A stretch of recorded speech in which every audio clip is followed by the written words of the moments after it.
आज प्रधानमंत्री Narendra Modi world climate action summit यानी COP28 में हिस्सा लेंगे। इस सम्मेलन की शुरुआत अब से करीब 2 घंटे बाद होगी और इस सम्मेलन में दुनिया के 160 देशों के प्रतिनिधि शामिल होंगे, जो कि जलवायु परिवर्तन और उससे जुड़ी समस्याओं और उसके समाधान पर चर्चा करेंगे। सम्मेलन में आज पीएम मोदी का संबोधन भी होगा, जहां वो जलवायु परिवर्तन पर अपना एक्शन प्लान रखेंगे। तो पूरी दुनिया के नेता यहां जुट रहे हैं। इस सम्मेलन में हिस्सा लेने के लिए पीएम मोदी कल दुबई पहुंचे थे और उनके स्वागत में भीड़ उमड़ पड़ी। और ये तस्वीरें हम आपको दुबई से दिखा रहे हैं। दुबई में COP28 की शुरुआत हो चुकी है, जिसके लिए भारत से प्रधानमंत्री नरेंद्र मोदी वहां पर पहुंचे हैं। कई देशों के प्रतिनिधि वहां पर मौजूद हैं और इस सम्मेलन का एजेंडा क्या है वो भी हमने आपको बताया और किस तरह से अब आगे रोड मैप तैयार किया जाएगा। बैठक में कई अहम मुद्दों पर चर्चा भी होगी। दुनिया भर के देशों के नेता यहां पहुंचे हैं और जो ग्लोबल वार्मिंग जैसी वैश्विक चुनौतियां हैं उनका सामना करने के लिए सभी लोग मिलजुल कर एक्शन प्लान बनाएंगे। प्रधानमंत्री नरेंद्र मोदी भी यहां पहुंचे हैं। अलग अलग देशों के राष्ट्राध्यक्ष COP28 की बैठक में पहुंचे हैं। प्रधानमंत्री नरेंद्र मोदी यहां नजर आ रहे हैं, वैश्विक नेताओं से बात करते हुए, मुलाकात करते हुए। तो ये आपको हम उस वक्त की तस्वीरें दिखा रहे हैं जब पीएम मोदी वहां पर पहुंचे, भव्य स्वागत उनका वहां पर किया गया। और ये भी तस्वीरें हमने देखी कि किस तरह से भारतीय समुदाय के लोग जो वहां पर मौजूद हैं, भारी भीड़ वहां पर देखने को मिली लोगों की, जो पीएम मोदी के स्वागत के लिए वहां पर पहुंचे थे। लोगों ने पीएम मोदी से मुलाकात की और पीएम मोदी ने भी दुबई जाने से पहले ट्वीट कर इससे जुड़ी जानकारी दी थी। पीएम मोदी ने ट्वीट कर कहा था कि COP28 शिखर सम्मेलन में भाग लेने के लिए दुबई पहुंचे। अब शिखर सम्मेलन की कार्रवाई का इंतजार है और ये एक्सक्लूसिव तस्वीरें, लाइव तस्वीरें आप इस सम्मेलन से जुड़ी देख रहे हैं। तो COP28 UAE की अध्यक्षता में 30 नवंबर से 12 दिसंबर तक हो रहा है और पीएम ने अभी तक अपने बयान में ये कहा कि COP28 पेरिस समझौते के तहत हुई प्रगति की समीक्षा करने और जलवायु कार्रवाई पर भविष्य के पाठ्यक्रम के लिए एक रास्ता तैयार करने का अवसर प्रदान करेगा। और कई देशों के प्रतिनिधि यहां पर पहुंचे हैं और जलवायु परिवर्तन से जुड़े कई अहम मुद्दों पर बैठकें होंगी। रोड मैप आगे के लिए तैयार किया जाएगा। जो चुनौतियां हैं उससे कैसे निपटना है उसको लेकर भी तैयारी की जाएगी। जी मीडिया संवाददाता विशाल पांडे हमारे साथ जुड़ गए हैं। विशाल, अब से थोड़ी देर में यह बैठक औपचारिक तौर पर शुरू हो जाएगी। अब से हमने तस्वीरें देखी जब फोटो ऑप हुआ है, तमाम देशों के नेता यहां नजर आ रहे हैं।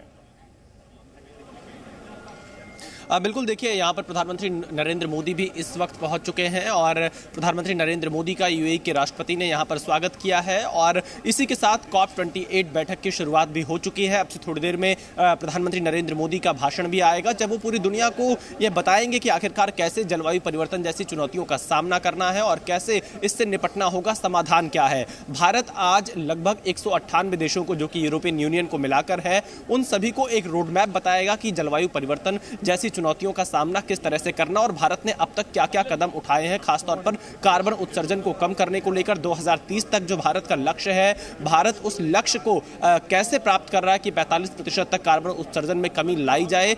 इसके लिए जो कदम भारत सरकार की तरफ से अब तक उठाए गए, चाहे वो सौर ऊर्जा के क्षेत्र में हो, पवन ऊर्जा के क्षेत्र में हो, या फिर इलेक्ट्रिक व्हीकल की हम बात कर लें, या हम किसी अन्य जो प्रयोग भारत की तरफ से यहाँ पर लगातार किए जा रहे हैं अलग अलग क्षेत्रों में, उसकी बात कर लें। क्योंकि भारत एक तरफ विकास की बात करता है तो दूसरी तरफ इस धरती को बचाने, इसके संरक्षण के लिए की भी बात करता है और भारत ये भी बताता है कि किस तरह से जो जंगल हैं उनकी संख्या बहुत ज्यादा, भारत ने उसका क्षेत्रफल लगातार बढ़ाने का प्रयास किया जा रहा है। तमाम वो कदम जो भारत ने उठाए हैं उसकी जानकारी भारत आज यहां से देगा। लेकिन जो चुनौती है वो यही है कि धरती का तापमान 2 डिग्री सेल्सियस तक कम करने के लक्ष्य को प्राप्त करने के लिए विकसित देश क्या करेंगे। क्योंकि अब तक जो संसाधनों की खपत की गई, जो रिसोर्सेज की खपत की गई और जिस तरह से कार्बन उत्सर्जन पूरे हुआ है, उसकी वजह से उसका प्रमुख कारण विकसित देशों को माना जाता है और उसका खामियाजा विकासशील देशों को भुगतना पड़ता है। और प्रधानमंत्री मोदी ने आज सुबह ही विकासशील देशों के इस मुद्दे को उठाया है, क्योंकि बहुत सारे बड़े देश ऐसे हैं, बहुत सारे अमीर देश ऐसे हैं जो अपना वादा नहीं निभा रहे हैं विकासशील देशों के साथ में।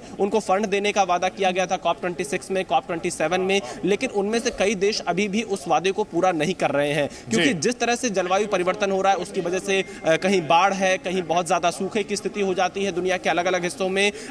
इससे लोग बहुत ज़्यादा प्रभावित होते हैं, लेकिन विकसित देश उनकी मदद के लिए आगे नहीं आते हैं और भारत इसीलिए ग्लोबल साउथ की भी आवाज़ बना है। हाल ही में 2 सम्मेलन भारत ने ग्लोबल साउथ का किया है, जिसमें भारत ने इसी मुद्दे को उठाया कि विकसित देश विकासशील देशों की मदद के लिए आगे आए और ऐसे नियम ना बनाए जिससे विकासशील देशों की जो ग्रोथ है वो प्रभावित हो। विकसित देशों को इसमें ज्यादा जिम्मेदारी लेनी होगी। एक बार मैं तस्वीरें दिखा देता हूं चंदन, ये आप देखिए COP28 का वेन्यू है।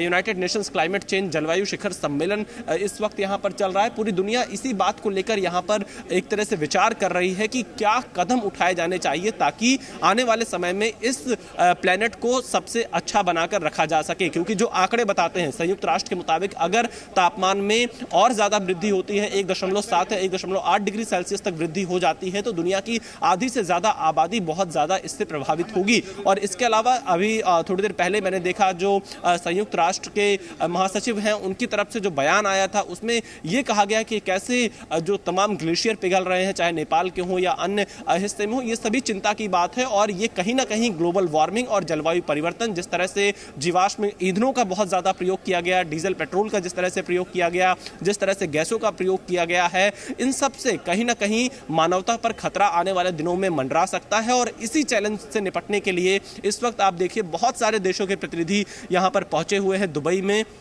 जो कि 30 नवंबर से 12 दिसंबर तक ये पूरा सम्मेलन चलेगा। लेकिन खास बात है कि प्रधानमंत्री नरेंद्र मोदी जब यहाँ पर पहुंचे एक वो विशेष रोड मैप के साथ आए हैं कि भारत ने अब तक किया क्या है और भारत आगे करने वाला क्या है। इसी सिलसिले में यहाँ पर भारत पूरा एक विस्तृत रोड मैप पूरी दुनिया को दिखाएगा। और अगर हम भारत के लक्ष्यों की बात कर लें, जी व्यस्त कार्यक्रम भी रहने वाला है। जो जानकारी सामने आई है कि किस घंटे में 7 द्विपक्षीय बैठकें पीएम मोदी करेंगे और 4 भाषण भी देंगे, तो काफी व्यस्त कार्यक्रम उनका रहने वाला है। उसके बारे में भी आप जानकारी दीजिए।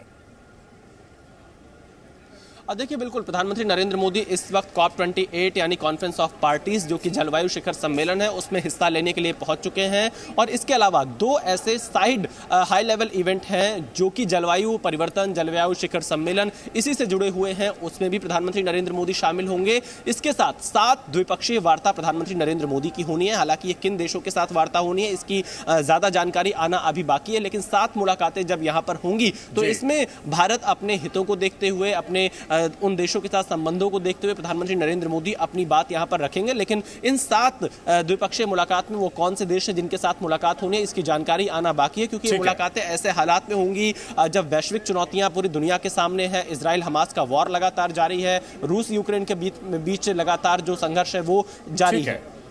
जी, निश्चित तौर पर दुनिया के सामने बड़ी चुनौतियां हैं और उम्मीद यह की जा रही है कि मोदी मंत्र से उन चुनौतियों से निपटने में सहायता मिल सकती है। भारत जिस तरह से विकास के रास्ते पर बढ़ रहा है और इसके साथ साथ जो रिन्यूएबल एनर्जी है उसके क्षेत्र में भी अग्रणी तौर पर काम कर रहा है, तो उम्मीद यही की जा रही है कि COP28 में पीएम ये मंत्र देंगे। बहुत शुक्रिया विशाल पूरी जानकारी के लिए।